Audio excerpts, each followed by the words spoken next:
says, this week's Torah reading deals with the flood. When the entire earth was flooded, almost entire mankind was destroyed. Animals, mankind, vegetation, everything was destroyed, except for the ark, the table that Noach built, and in there was a world by itself that was preserved in that world. Noach with his family, his wife and his wife, and his 3 sons and their 3 wives, and one of every kind, 2 of every kind of animals, and 7 of every kind of animal, plus vegetation, everything that was created, the 6 days of creation was in that ark. It was a miniature world. The reason the Torah tells us, the reason why the Almighty brought the flood, so there's 2 verses, 2 psukim, repeated a few times, Molo Ors Chomos, that the entire world was filled with larceny, with gezel, theft, dishonest. Based on that, our sages tell us that the decree was signed to destroy the world because of larceny, because of the gezel. There's also, in the Parshas it says, Hishchis Chomos Tzedakah in Nishchos Haaretz, there was perversion, that there was immorality, arayos.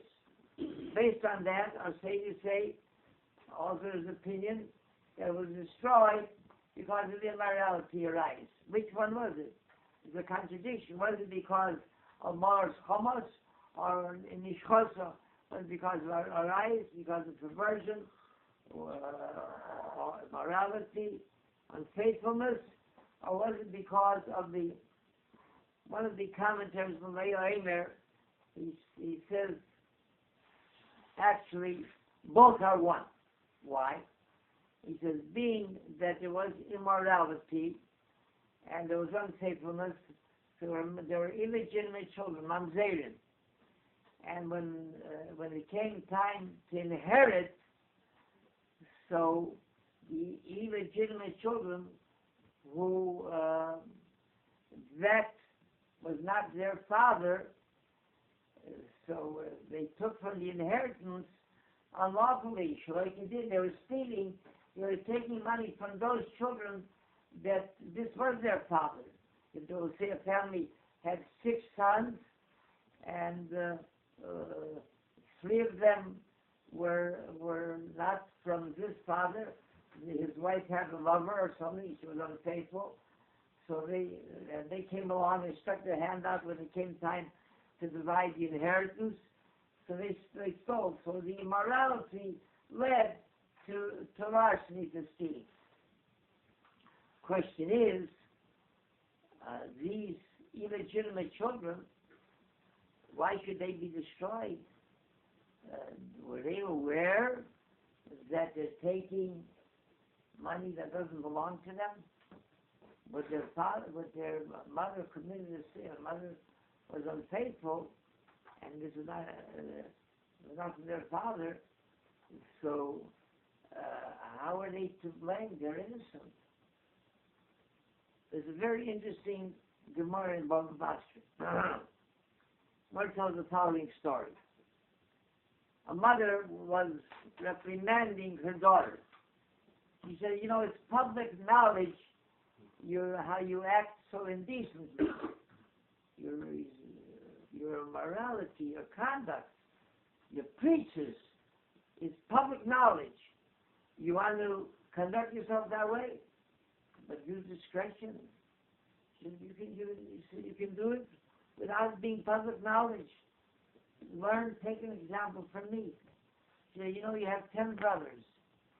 Only one of them is from your father. 9 of them are from mothers.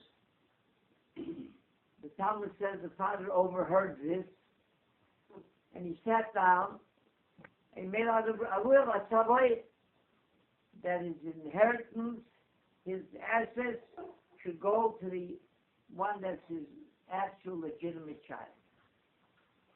A while later, he passed away.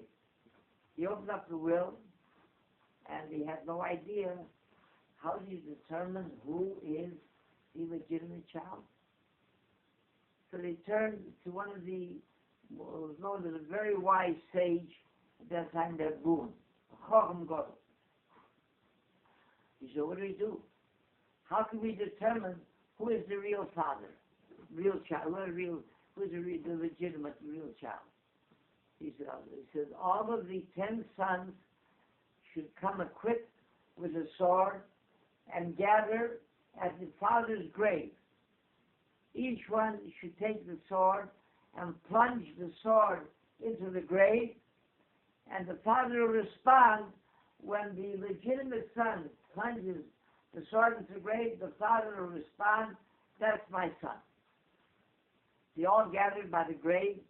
One after the other proceeded to plunge the sword into the grave, and one son stood on the side. He said, I can't bring myself to desecrate the plow, to plunge a sword and desecrate my father's grave. I can't bring myself to do that. So Rabbi said, that's the real son. How did he know that that was his father? It seems that even though a father doesn't have that instinctive feeling to know and to identify who is his son, who is really his son, but the children are born, they're born with a natural instinct to know who their father is. They know. So those that came along and put their hand out and said that they want to share the inheritance, they knew they were being dishonest. So they deserved to be punished.